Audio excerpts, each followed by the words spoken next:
Hello મિત્રો, જોરદાર ખાવામાં મજા પડી જાય એવી ટેસ્ટી કટલેટ. કટલેટ બનાવવા માટે મેં અહીંયા તેલ ગરમ કરવા મૂકી દીધું છે. હવે તેલ ગરમ થઈ ગયું છે. હવે એમાં આપણે હિંગ નાખી દઈશું. પછી આપણે આ તલ નાખીશું. લીલી મરચી નાખી દઈશું. અલસી નાખીશું. કેપ્સિકમ નાખીશું. કટ કરેલા ગાજર નાખીશું.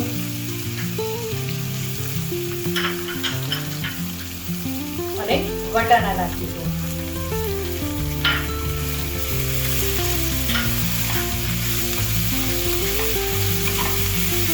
હવે આપણે આમાં મસાલા કરી દઈશું. અહીંયા હું 2 ચમચી લાલ મરચું નાખું છું. 1 ચમચી ધાણા જીરું, થોડીક એવી હળદર નાખું છું. અને મસાલામાં સ્વાદ પ્રમાણે મીઠું નાખું છું. હવે આ બધાને આપણે અધકચરું સાંતળી દઈશું. હવે હું ઉપર થોડો ગરમ મસાલો નાખું છું.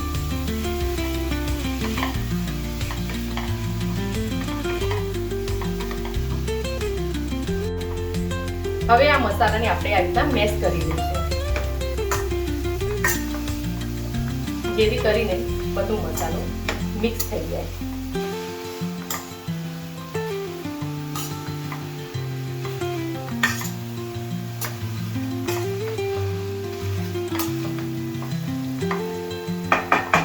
આપણો આ મસાલો બનીને રેડી થઈ ગયો છે. હવે એને 5 મિનિટ ઠંડો થવા દઈશું. હવે આપણું આ મિશ્રણ ઠંડુ થઈ ગયું છે. હવે એને આપણે બટેકાના મસાલામાં એડ કરીશું.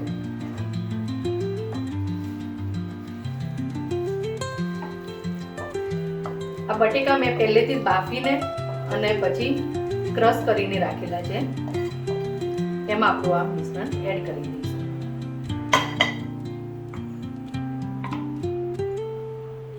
હવે આ બટેકાના મિશ્રણમાં મિક્સ કરીશું.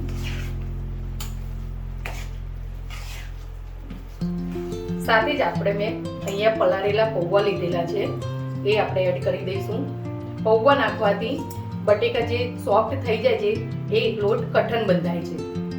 એટલે પૌવા નાખવાથી ટેસ્ટ પણ સારો આવશે ને લોટ પણ કઠણ બંધાય છે અને જે બી પાણી હશે એ ઓબ્ઝર્વ કરી લેશે. હવે અહીંયા મેં ખાંડ લીધી છે 2 ચમચી, એ એડ કરીશું આપણે.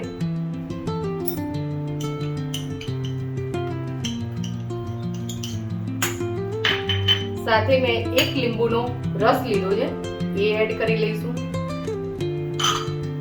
અને બ્રેડ ક્રમ્સ છે, એ 2 ચમચી નાખીશું. આનાથી લોટ સારો એવો બંધાઈ રહેશે કટલેટ. છેલ્લે આપણે એમાં ધાણા એડ કરી દઈશું. હવે આ બધું મિક્સ કરી દઈશું. કટલેટનો માવો હવે રેડી થઈ ગયો છે. એના માટે હવે કટલેટ બનાવવા માટે આપણે કોર્નફ્લાવરની સરી બનાવીશું. એના માટે હું અહીંયા થોડો કોર્નફ્લાવર લઈશ.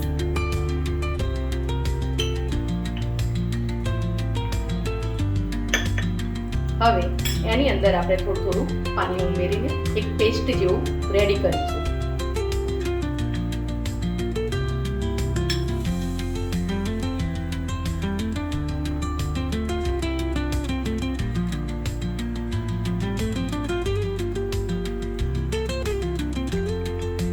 બસ આટલી એક પેસ્ટ રાખવાની છે. હવે આપણે કટલેટના બીબાના મદદથી કટલેટ બનાવી દઈશું.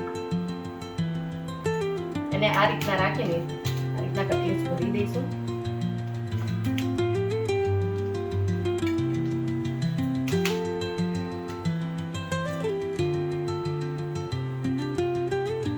આ રીતના નીકાળીને અને આપણે બ્રેડ ક્રમ્સમાં રગડીશું. પછી પાછી કોર્નફ્લાવરની સરીમાં ડીપ કરીશું.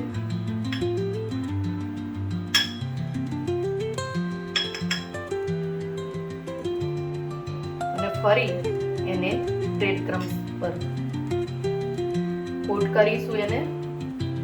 અને આ રીતે આપણે બધી જ કટલેટ્સ રેડી કરી દઈશું.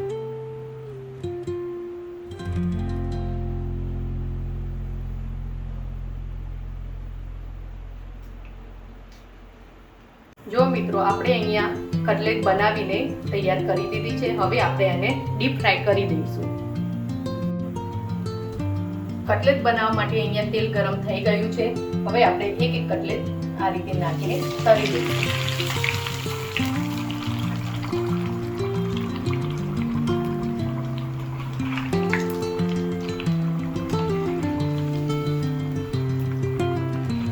જ્યાં સુધી ક્રિસ્પી થાય ત્યાં સુધી આપણે એને તળીશું.